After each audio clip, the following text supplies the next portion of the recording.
who's the senior manager, Mr. Ebuka. We had you for a second there. Thank you very much. Hi, so how are you doing? Yeah, I'm fine. Yeah, so this is Ebuka, Senior Manager, Growth and New Business Technology Platforms in MTN Nigeria. Welcome. Good to be welcome, here. welcome. Sweet, sweet. Thank you. We're just going to allow you the floor. And what's the weather like in Nigeria? Just for those of us who are in South Africa, how's the weather there? Oh, it's wet right now. It's raining. Oh, We're actually in the rainy season right now, so it's wet. oh, Thank okay, you. cool. Yeah, you made starts with your presentation, sir. Okay, let me put it up. Okay, just let me put it up.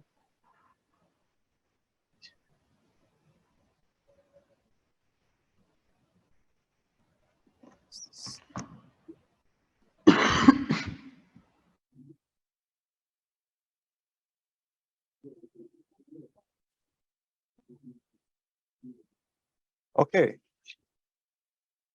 so good day.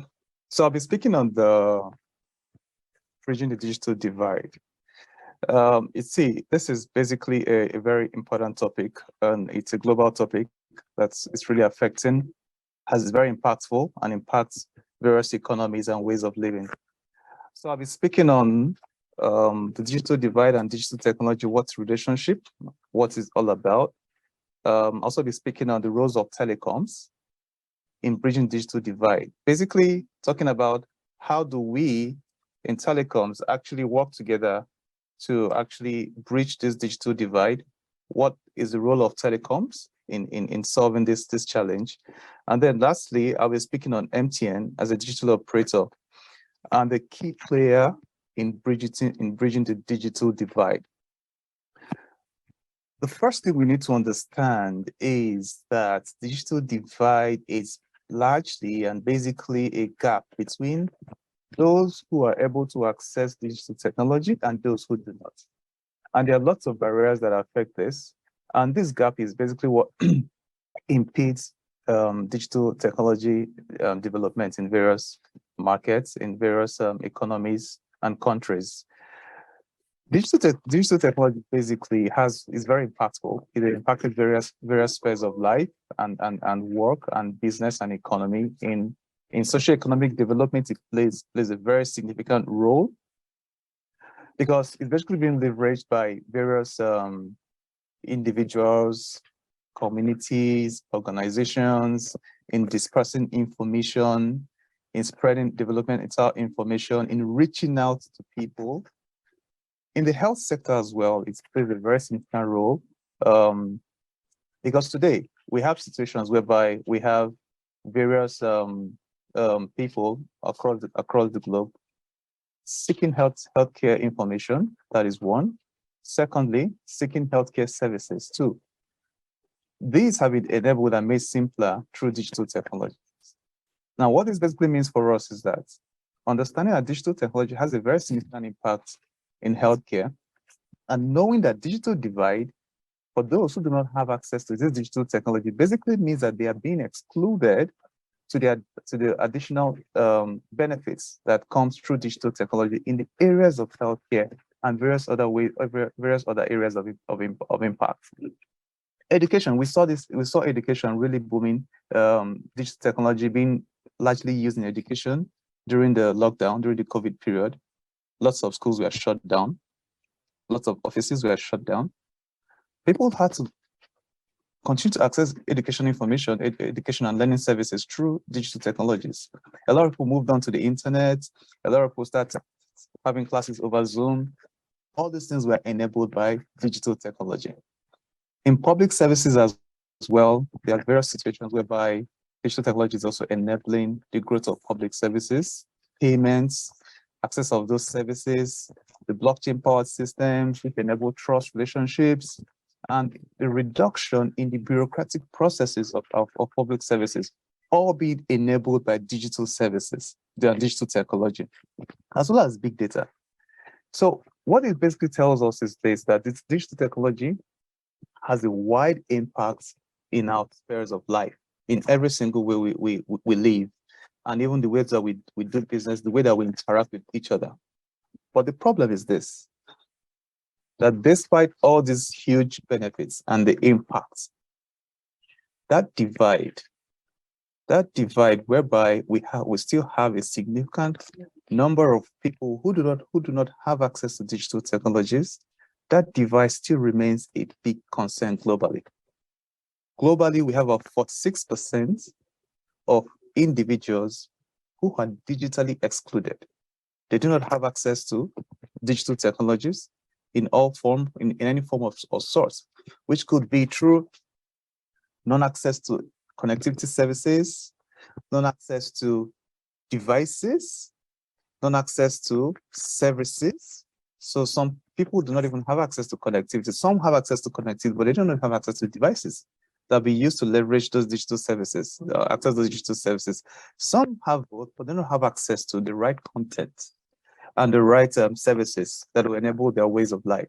So this is basically a very key topic that's impacting the entire globe, and it's something that is very dear to my heart and very dear to us all in the telecom space and very dear to us in MTN. So the next discussion now is, what's the role of telecoms in bridging this digital divide? Basically, the core areas that needs to be addressed in the digital divide are the areas of availability and affordability. We know that because we know that people are being excluded because either they do not have access to the services, and not having access could be due to the services not even being available in their geographical area or not being available through other means. In some situations, people have those services are available in their geographical areas, all right, but they can't afford them. And that still creates a digital divide. So that's the sweet spot that needs to be addressed. That is the crux. Availability and affordability. These are the key areas that contribute to the growing and to the expansion of digital divide. These are the areas that we need to address. These are the areas that we need to solve to reduce the digital divide. And how do we do that in telecoms? One of the key areas is by enabling availability. And what that means for us is basically constructing networks in areas where there are little or no network services there, connectivity services there. In MTN, we also took a very deliberate action to embark on a rural telephony project, which is basically aimed at ensuring that connectivity services are not just provided in the urban areas, but in the rural areas. Not just in the rural areas, but in the very rural areas. And that's basically why one of the mantras of the business has always been everywhere you go, which basically means that everywhere you are, you need to have access to connectivity services. And that also leads us to one of the key visions that we also hold dear to our hearts, which is that everybody deserves the benefits of a modern connected life. And that is based on the understanding of the impact of digital technologies and the need to ensure availability and affordability of digital technologies. Also, other ways is that we're working in the telecoms roles that telecoms are playing, and we're playing more in these areas, is also by defining models to subsidize cost and access of service usage. Because that's a big problem, right? So it's very important that services are priced in ways, offerings and products and services are priced in ways that it creates room to enable the various strata of income earners to be able to access those services. One of the key ways that telecoms needs to explore in this area is basically by the right customer segmentation, which is one thing that we do. Just being able to segment our customers and understand the various attributes of the customer, of each segment of the customer. We try to understand how much your spend like, what are your interests like, what's your geographical location, what are relationships? All these things are made possible by big data and analytics engines that telcos need to run and that we do also run as well. We also try to define personas for every single product and offering, trying to understand who are these various types of people that are going to be using these services. What are their interests? In what way do they need to use these services? How sensitive are they to pricing?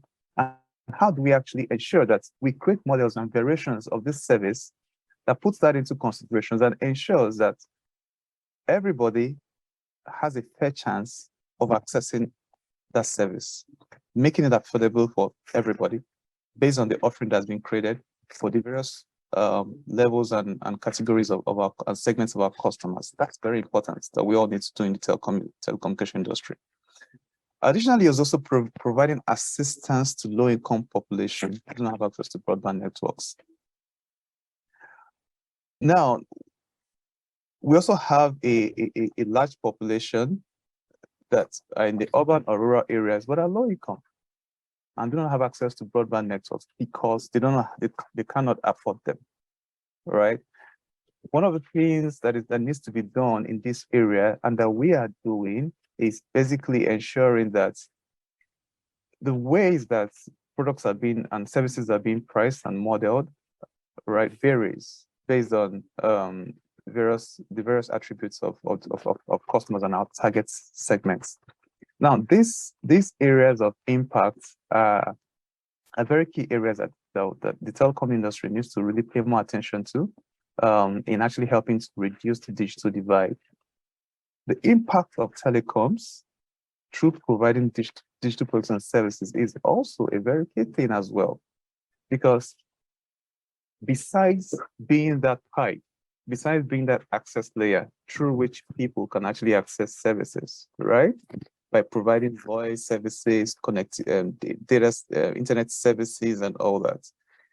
There is telecommunications, telcos can also aid the reduction of the digital divide by further providing services over these connectivity layers. These services are basically aimed at enabling various customers to be able to access, not just to access services over the telco connectivity layers, but also being able to access services that be provided by the telcos in a cheaper way, in a more affordable way. So even in the telcos as well, we also have an opportunity and a responsibility of even creating those products and those services that otherwise could have been accessed through other service providers, but creating them with an intention of enabling those services to be made more affordable and available to the customers, leveraging the large customer base and the connectivity reach that telcos have. One of such services is the mobile money, which has largely proven to be very effective for low-income earners, very extremely effective in rural areas of ensuring financial inclusion. It's also one thing as well that is a very key role that telcos are actually playing as well in helping to bridge this. Then through the services and internet services, connectivity services, devices, availability, we are also enabling various people around the globe to be able to complete transactions, access content, learning content, telemedicine, information through all these layers. So the role of the telecom is very significant here, right? Besides playing that connectivity role, which must be deliberately made available, deliberately made affordable, all right? It's also as well providing services over these connectivity layers, which also needs to be also made available and affordable. And by doing these things, basically, we are actually contributing to the reduction of the digital divide. And in that, availability is also one of the areas whereby device finances is very important, because availability of devices is also a problem as well for people. Devices that enables people to access content and services in the right format, in the right form, especially smart devices, and which is why we in MTN and Many telcos as well are beginning to are realizing this things very strongly, and also providing various offerings that enables device financing to happen easier. Basically helping to improve the smartphone penetration and data penetration. So these are basically very key roles that the telecommunication industry is playing, all right, and needs to even do more in helping to reduce the digital divide. So in MTN, as a digital operator, MTN is we are very deliberate about this. We're very deliberate to the point that we've actually transformed, we're already transforming from becoming a telco to becoming a techco. From moving from a telco who is primarily focused on providing telecommunication services to becoming a techco who is focused on providing telecommunication services, but also technology services, digital services, delivering digital services and taking them directly to our customers. All right, we're changing our thinking. We're moving away from thinking based on mobile numbers, right? Thinking and ways of identifying customers, right?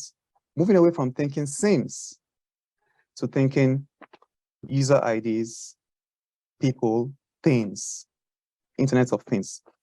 So MTN, we're being as a key player in the industry and leveraging the strength of our subscriber base and wide coverage through digital solutions.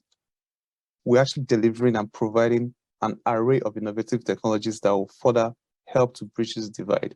And this is seen in the various forays that we've moved into in the fintech area, where we've actually, MTN has, our business has actually grown largely globally, especially in Africa, basically providing fintech services to millions of customers, processing transactions, basically transactions that are enabling various low-income and high-income earners to be able to enjoy and be able to access commercial services, launch their businesses as well, accept payments, and even improve the social economic life of living of people.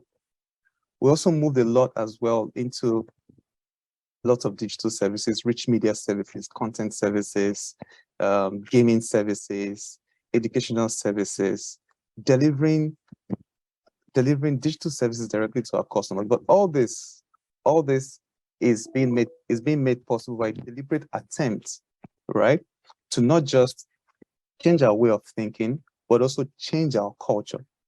Even the way that we deliver services, even transforming the entire IT organizations into a new IT operating model, underpinned by the core tenets and the core ambitions and the key drivers of MTN, which is underpinned on the Ambition 2025 strategy and various other corporate and strategic objectives and goals.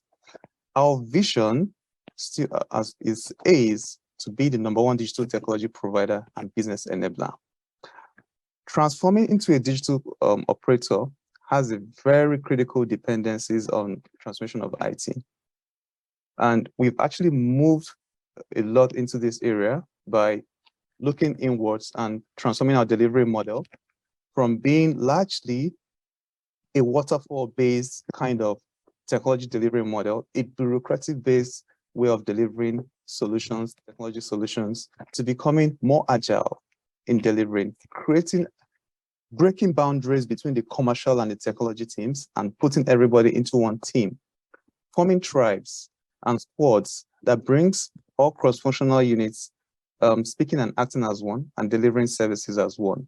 And all these are basically transforming ourselves from our current operating model to a new operating model, which assures that we're able to attract and retain the best talent, all right, improve our culture, and also ensures that we also grow our people, building the right skills in our people to be able to take on the future challenges, the present and future challenges that are coming up in the commercial and technology areas. So as a telco, it's very important that the role of for us to all realize, and telcos realize, that the role that we play in bridging the digital divide is extremely important and has a far wider reaching impact. And then even more so as a telco, by taking it further and ensuring that you're not just providing just connectivity services to customers and people globally, but also providing digital services on top of the connectivity services, further enriching the bouquet of services that enables people to easily access digital services in a more affordable and in a more available way.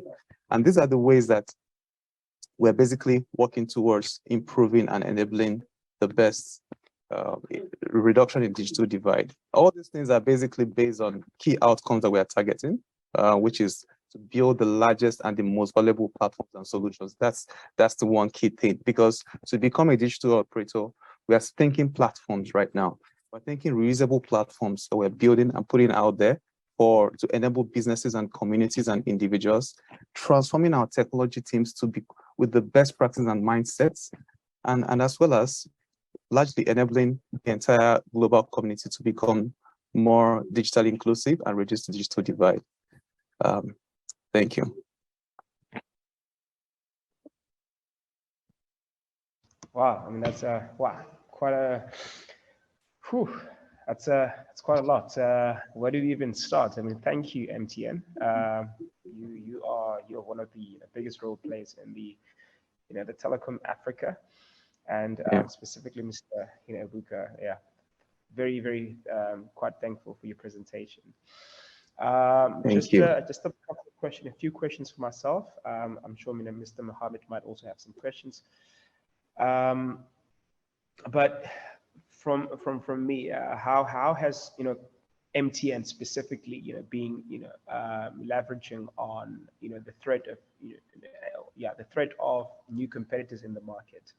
I think as far as telecoms are concerned, MTN, Vodacom, you guys were the first to arrive.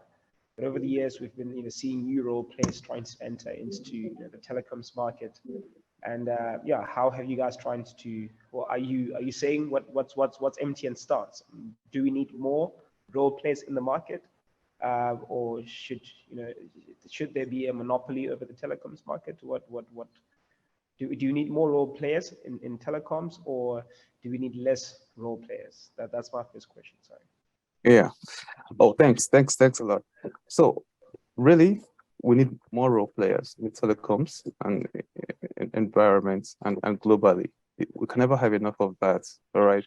And you see the strength in economic development is in partnerships, right?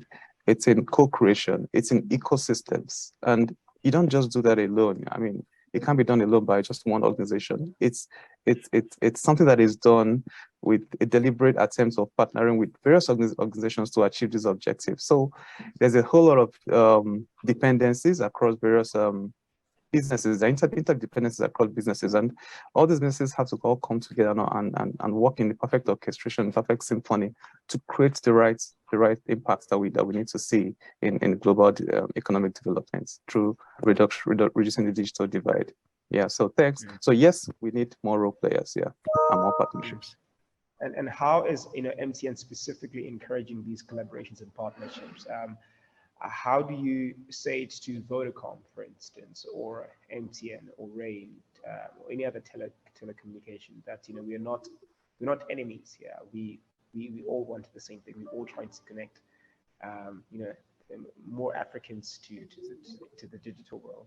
How has MTN proactively said this is how we can connect and collaborate?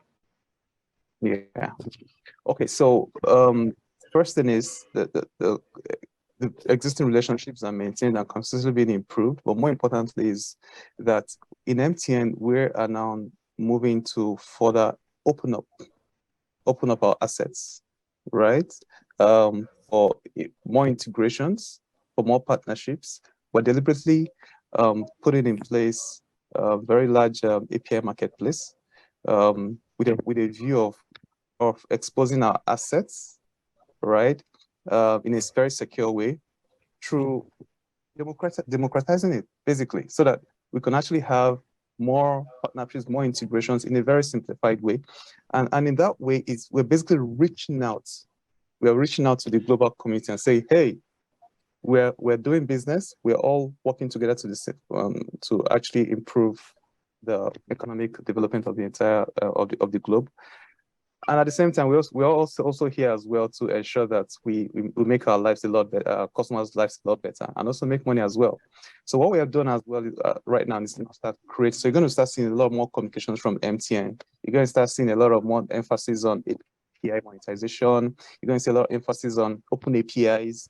And these are ways that we're actually improving our collaborations with various partners. And these partners cut across the telecommunication industry, it cuts across the financial services industry, it cuts across education industry.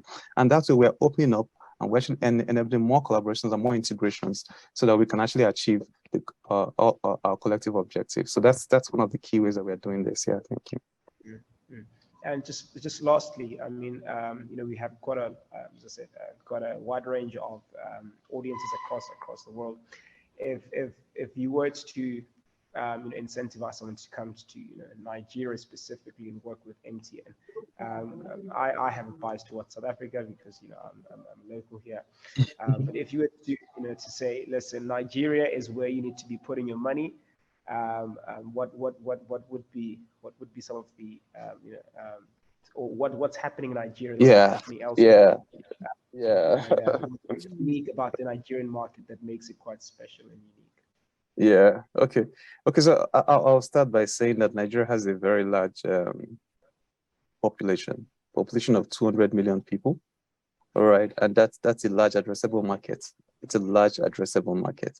Yes, the nation has its challenges as well, like various other nations have their particular challenges, but looking at the opportunities that exist, a large customer base, a large population that is largely youthful, basically means there's a lot of opportunities for growth and commerce in the country. So what I would say is this: the first thing I'll put forward is, in Nigeria, coming to Nigeria, you just need to be aware that you're coming to a nation with a large addressable market, right? And that translates to a whole lot for the business and for interest of the business that's coming in. So that's basically what I'll put forward first. Yeah, thank you. All right. It's the population and of course the beautiful culture of Nigeria that makes MTN quite profitable. Mr. Ebuka, thank you very much. Any last remarks that you'd like to share? Last word, I just want to express my thanks for being able to be here, and I also want to share Shoyinka's apologies, who was also supposed to be here. That's the CIO, but could not make it due to some emergencies that came up, and he expresses his apologies, and and I hope it's accepted. But it's great to be here to have these discussions with you, and thank you for the opportunity. Thank you. Apologies accepted. Thank you very much. We are going to be moving on to the next speaker, whose bio is actually quite interesting. I'm just going to read it up quite briefly. I think we might be going on lunch. Mr. Mohammed, just help me here. Are we going on lunch, or are we introducing the next speaker? Because I'm seeing a lunch on here. Well, quite unfortunately, we are not at a physical location. It was the plans of the International Center of Strategic Alliance to have us in Cape Town, where we could be, shaking hands, meeting each other, having music, and of course, flying over and booking hotels. Hopefully next year, things will be as planned. Mr. Mohammed, are we going in lunch, or should I be introducing the next speaker? Just help me there. All right, cool. Yes, we will be breaking for lunch. So I believe that's just going to be 10 or 15 minutes of our time. Let's keep it to 5 to 10 minutes, just so we can end off on time. So just go grab a snack, give your dog a kiss, and we will be back very soon. Grab a coffee, a glass of water. We'll see you just now. Thank you very much.